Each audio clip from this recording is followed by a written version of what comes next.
With the Aaron Gordon injury, the Denver Nuggets have now moved Russell Westbrook into the starting lineup. And Russell Westbrook was a guy that nobody in the league wanted. The Nuggets picked him up on a very, very small deal, and he has become a huge impact to this team because now they can run the pick and roll with Westbrook and Nikola Jokic, who are both elite playmakers. They are elite passers. And then you can move Jamal Murray off the ball, stagger his minutes to where now he can play more with the second unit and be a creator there while being an off-the-ball creator with the first unit along with Michael Porter Jr. And those two guys are elite off the catch and shoot, especially when they got elite playmakers like Nikola Jokic and Russell Westbrook looking for it. All right, so here we are, first play of the game. This time, though, they're playing with Westbrook off the ball, and it's a pick and roll involving Christian Braun and Nikola Jokic. And that's yet another bonus that Jokic provides is being able to run the pick and roll. He's going to rip through here against Capella. We got Braun setting up shop right here, which means that Reza Shea has to come and take this away. Now that leaves Dyson Daniels playing too. He should be rotating down here, letting Garrison Matthews come to Jamal Murray. Garrison Matthews never rotates down, though, because technically he's still one pass away with Westbrook. But at the same time, you gotta think about it. Who's more of a threat from three, Westbrook or Jamal Murray? So Trae Young does a nice job sliding over, forces the kick. Now, like I said, Daniels has a decision to make. Which one is he going to go to? He goes to MPJ. It's too late. If Michael Porter Jr. gets it with a clean look at the rim, it's probably going in. Jamal this year is averaging just a shade under 20 points a game to go with 6 assists, 4 rebounds, and 1.7 steals in 37 minutes per game, which is about bang on average to the rest of his career, or at least the rest of his prime, shooting 44% from the field, 37% from 3. That is down a little bit. The shooting has been down, but what I like about him is in his shot diet, 37% of them are threes. Off the catch, he's 40% on 3 attempts versus off the dribble, which, yes, is a harder shot, but he's only 33%. So I'd like to see him taking more catch and shoot threes versus off the dribble threes. But over the last 8 games, he has been heating up. 25 points a game, 6.6 assists, 4.3 rebounds, and 1.6 steals per game on 46% shooting from the field and 43% shooting from 3 on 6 attempts. So he has been playing much better as of late. I'd like to see him more working out of the catch and shoot, catching off of Jokic and Westbrook and shooting, but then he's also staggering those minutes and becoming the lead playmaker for the bench shooter. Once again, this lineup makes the Nuggets so much better because you have Jamal Murray and Michael Porter Jr. in the corners, you got Christian Braun in the dunker spot, Russ is the point guard, and then you got the best playmaker in the NBA making plays. Right here, he's driving against Clint Capella. He's going to get into the lane. Dyson Daniels has to rotate down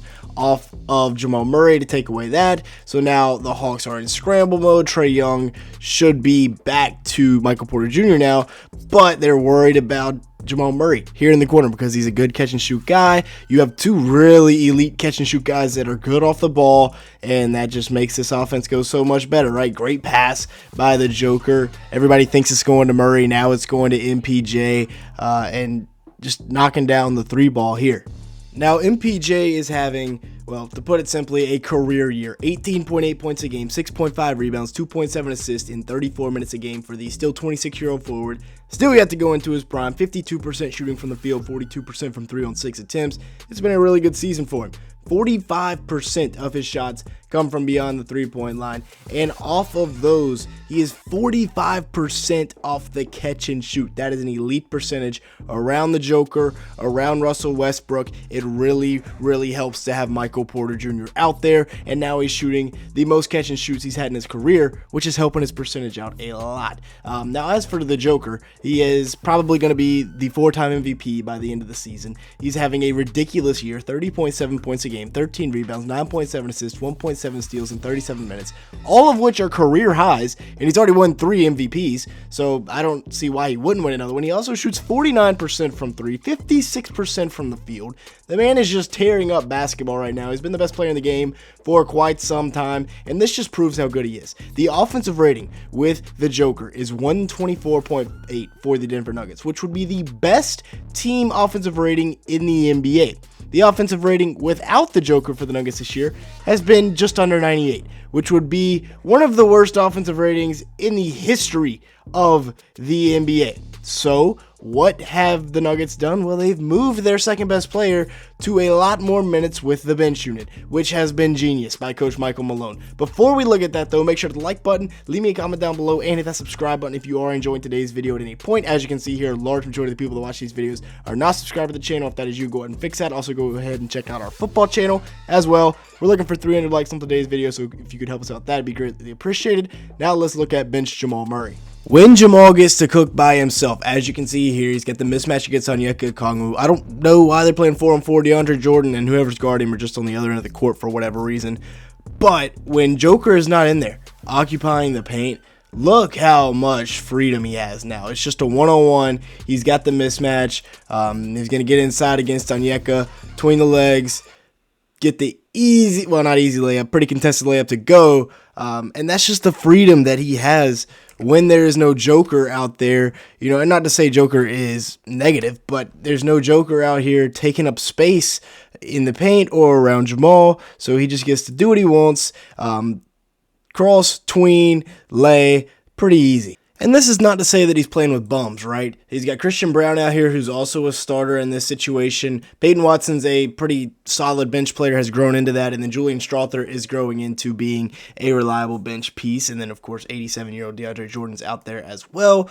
But it just gives Jamal Murray the freedom to cook, right? He's no longer the second option. He's the number one option. He's just going to get to the rim here with the lefty lay and get it to fall. And you know, in the very few minutes that they play without Joker averages about 37 minutes a game. So in the 11 minutes that he's not out there, they have to have some form of offense. They don't have a true backup point guard that can go get buckets. Russ, but with Russ in the starting lineup, they don't have that. So staggering Murray's minutes and putting him in here is very smart.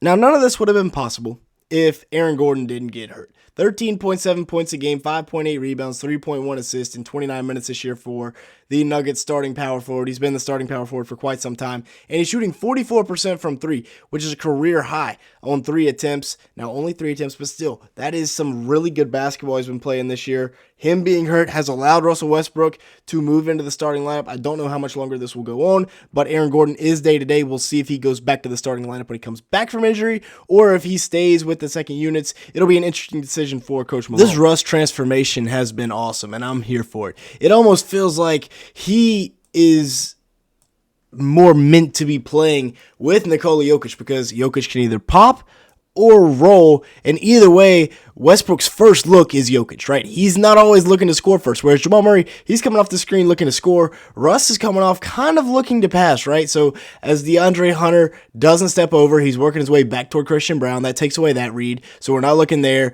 Not looking to Strawther because this guy doesn't dig in far enough. The throw behind could potentially be a look because Reza Shea does tag Jokic, but I just said he doesn't like to score first. In this situation, he's checked everywhere else, so now he's just going to get to the rim, take that extra dribble, and score against Dyson Daniels, and it's been beautiful because nobody wanted Russ.